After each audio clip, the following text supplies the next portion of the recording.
Oh, hang on. Yep, go. Yeah, g'day and welcome to the more laid-back talk of the convention.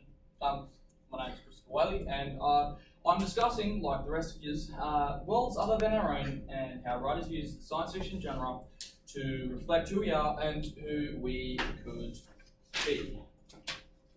Very good. First off, a definition of science fiction by me, by yours truly. Science fiction, speculative fiction that covers and represents the depths of human interaction and emotion. Very good. Okay, yeah, welcome to my mostly improvised speech. My texts are, of course, Solid Winds, The Left Hand of Darkness, Atwood's The Handmaid's Tale, and Blade Runner, like everybody else. My intro. Should now, it's okay. We're chilling. Writers use the science fiction genre to reflect who we are and who we could be through the complex nature of its form of storytelling. As we as human beings are not simple but extremely complex and multifaceted, they reflect upon our existential questions by relating to us on an intimate level through their themes and concepts like gender neutrality, for example, or what it means to be human. These can be boiled down into the 3 Ps: predictable, possible, and personal. Let me read part of my essay's intro for you to be able to understand this. My 3 texts provide visions that shape the way in which humanity was formed through their speculative nature as science fiction texts, which comes to pass in one way or another.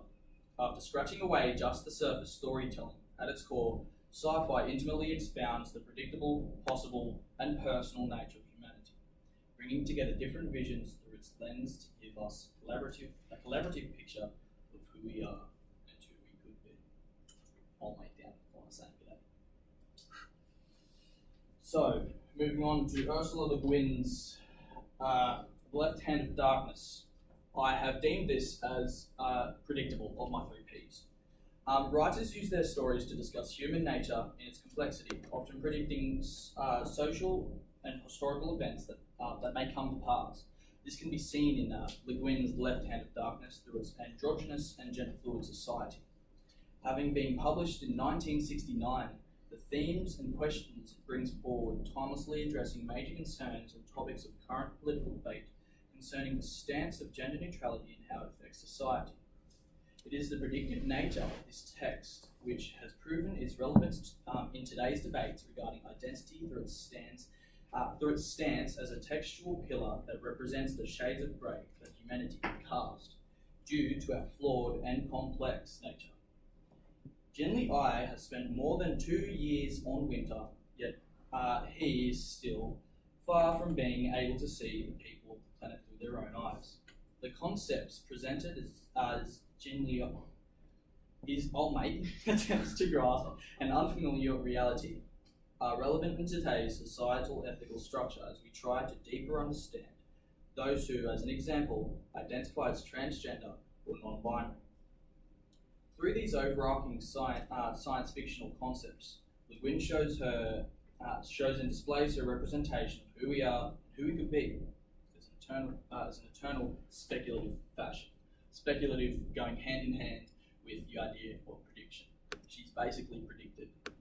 And from here, possible, we go into the idea of possibility in science fiction. Margaret Atwood, in her Handmaid's Tale, gives us a very terrifying and deeply worrying vision of what is possible through humanity's very corrupt and broken tendencies.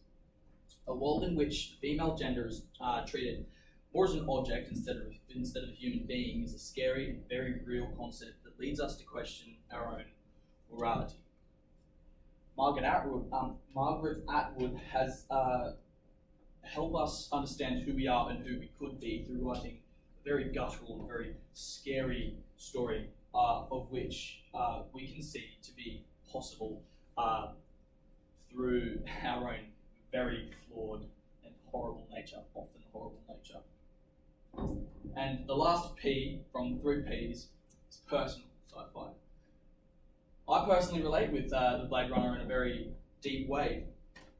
In Ridley Scott's The Blade Runner, we follow the deeply personal story of Deckard, a man who falls in love with a replicant. A replicant is, as has been expanded upon, I will say it for my speech.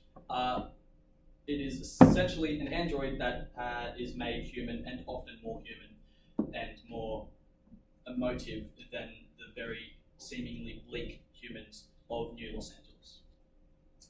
Falls in love with the replicant Rachel when it is his job as a Blade Runner to kill her. A highly futuristic dystopian world where the replicants have been deemed dangerous, we can see just how deeply Scott brings across his take on what it is to be human. And what it is to be human is highly represented through this film through the levels in which we see normal humans take the lower stance of humanity underneath the replicants.